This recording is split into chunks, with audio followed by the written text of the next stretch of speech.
In order to discover the truth on Daniel's 70 weeks, I chose to debate a prominent teacher on the subject. I will use his published teaching about Daniel's 70 weeks to refute and dispute his teaching. I must also state that I admire this man and his ministry. This video in no way is a rebuke of the ministry that I am debating. The goal of this debate is to prove through the biblical record that these 70 weeks are part of the 2300 days of Daniel 8:14, that these 70 weeks are not weeks of years, and that these 70 weeks are to repatriate the Jews back into communion with their Creator.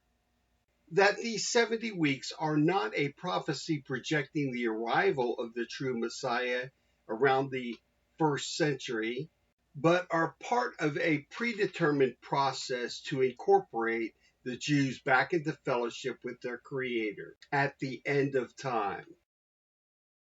This is the most amazing prophecy in the Bible. Basically has four parts. If you like 3-point sermons with a poem, this is almost that good. It talks about the scope of God's plan for history in verse 24. Then it talks about a period of time called 69 weeks. Then it says there's this period where, like the clock, is off. The game, when they're running around and measuring and everything, the clock's not running. There's an interval period. And then there's a final segment of time. And this 70th week is where we get the 7-year tribulation from. Dr. Burnett represents what is currently taught about the 70 weeks, where it is divided into two segments. A 69-week period that was finished at the time when Jesus died on the cross, and 1 week that remains for future events. I dispute that teaching because when Gabriel is instructing Daniel about these 70 weeks, he is told to consider the vision. Gabriel had given Daniel previously a vision that contained an amount of time. Daniel was told in the previous vision that it would take 2,300 days to complete the prophecy contained within the vision. We find at the end of Daniel chapter 8 that Gabriel was referring to both the vision in chapter 7 and chapter 8 as one vision that he was supposed to associate with these 70 weeks. We can therefore conclude that these 70 weeks are a subset of the 2,300 days. So 70 weeks, or 490 days, subtracted from the final 2,300 days of time equals 1,810 days. They rejected him. And so following that, the time clock stopped, but Christ was crucified and Jerusalem was destroyed.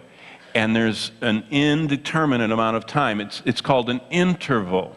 It's just, God says, 69 weeks, 1 week. And that's what makes 70. But between the end of the 69th right here and the beginning of the final one, the 70th, is an indeterminate amount of time. And you say, well, what's it for? It's what the Bible calls till the fullness of the Gentiles shall come in. Well, I am going to dispute the idea that there is an undetermined amount of time. God is a God of order. He has ordained 6,000 years for man to rule on earth, and he reserves 1,000 years for himself to rule. In biblically recorded history, accounting for so-and-so begat so-and-so and adding up the time, there was 2,000 years between the fall of man and the promise made to Abraham. There was 4,000 years between the fall of man and the coming of Jesus Christ.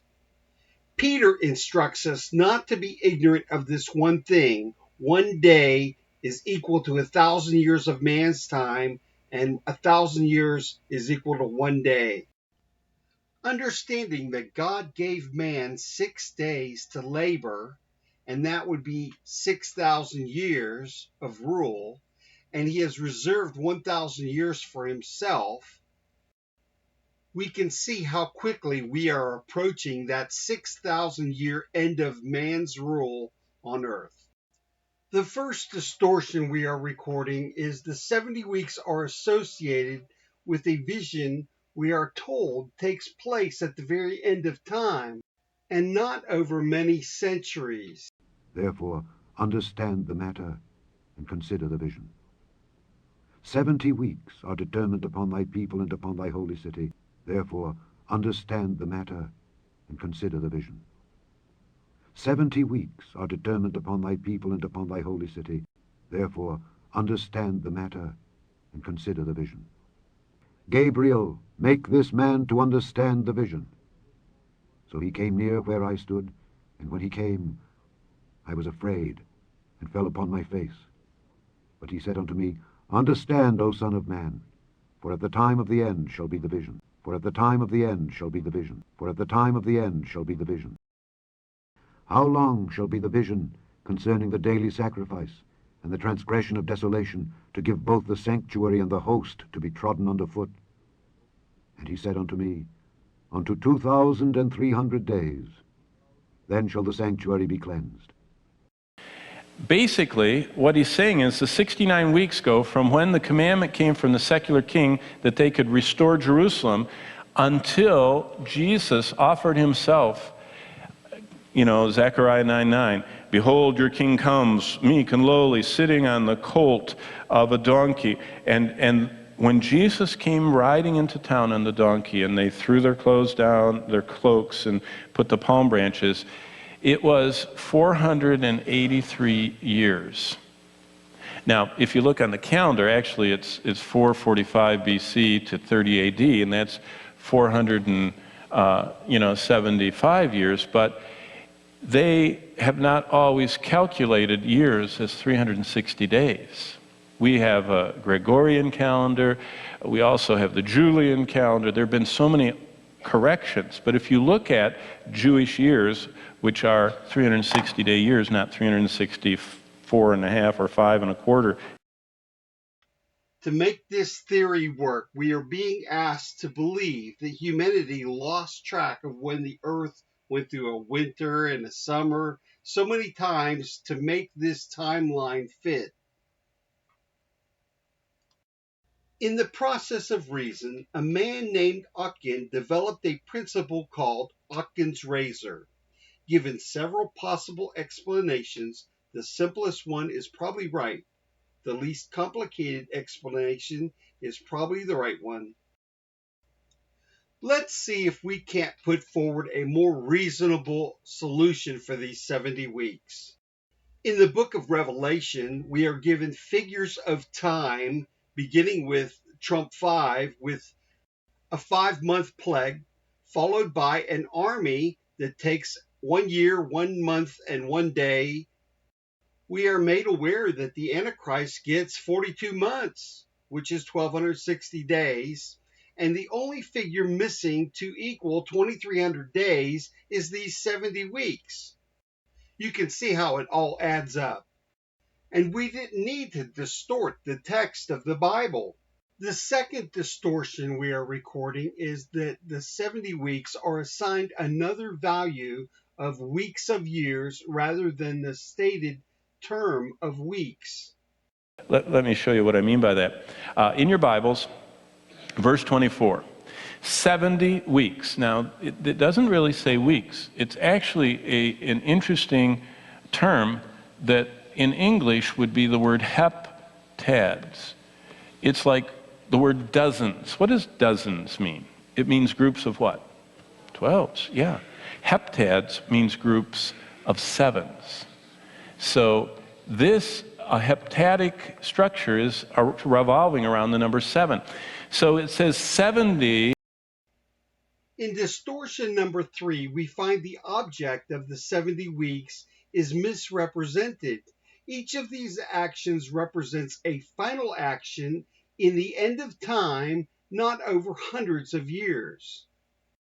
God says, I have put my plan for those Jewish people, and it's totally bound up with the holy city, the city of Jerusalem.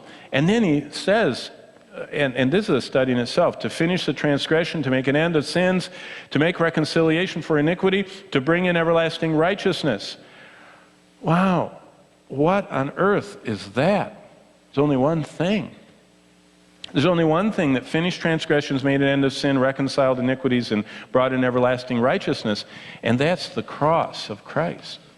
And so something in this 490 years involves Christ dying on the cross, and this 490 years also seals up the vision and prophecy and anoints the most holy place. So something big is happening. So that's what verse 24 is about, the scope.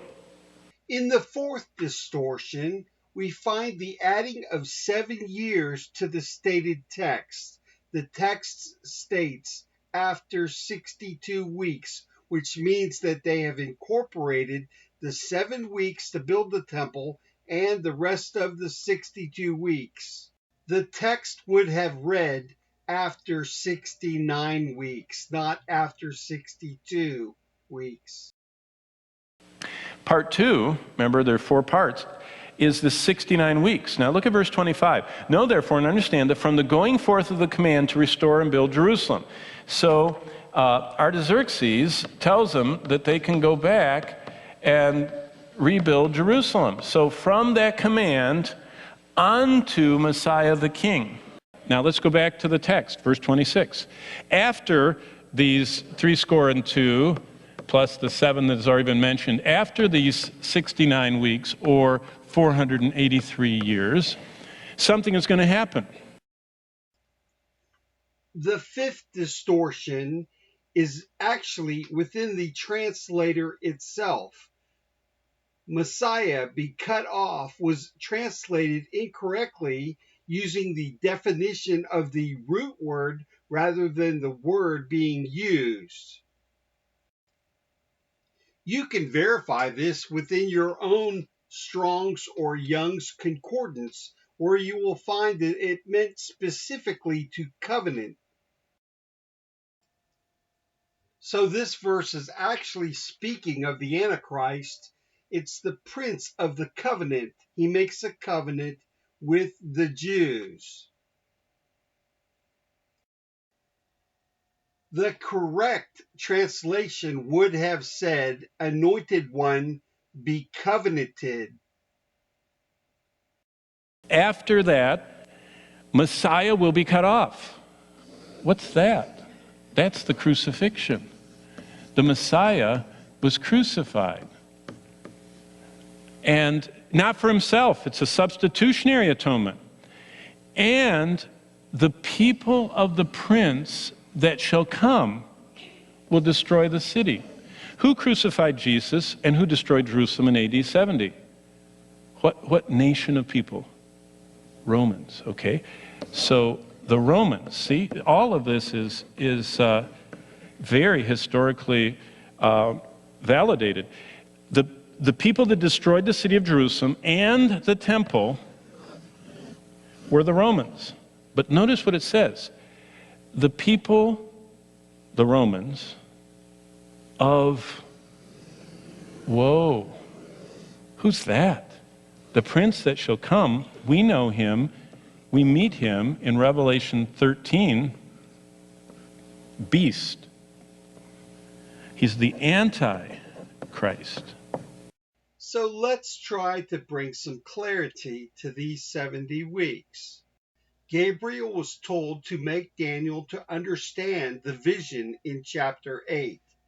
How long shall be the vision concerning the daily sacrifice and the transgression of desolation, to give both the sanctuary and the host to be trodden under foot? And he said unto me, Unto 2,300 days, then shall the sanctuary be cleansed.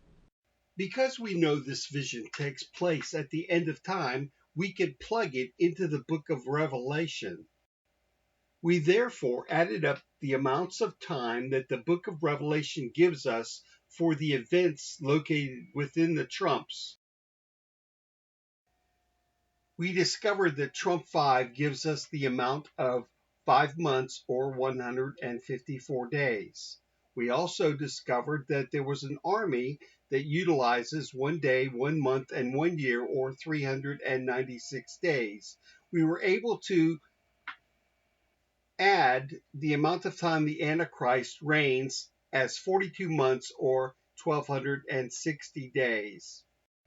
When adding the 70 weeks or 490 days, we come out with exactly 2,300 days. We are told that after 62 weeks or 62 weeks of the 70, the anointed one will be covenanted. Remember, they had to rebuild the temple, and after 62 weeks, the false Messiah stands forth to be covenanted. He has 42 months to reign, and then he conducts the abomination of desolation. This is when the Jews lose faith in their false Messiah because the 2 witnesses that he just killed came back to life. He turns on the Jews and they are instructed to run to the Jordan mountain. This is when the destruction of the newly built temple takes place. The Antichrist tries to get the Jews to believe for 1 week, but in the middle of the week, he turns on them and does that abomination of desolation. The balance of the 70 weeks takes place then. We find a record of the balance of those 70 weeks in Daniel chapter 12, verse 12. So the finality of the actions associated with the 70 weeks will be completed to finish the transgression, to make an end of sin, to make reconciliation for iniquity, to bring in everlasting righteousness, to seal up the vision and prophecy, and to anoint the most holy.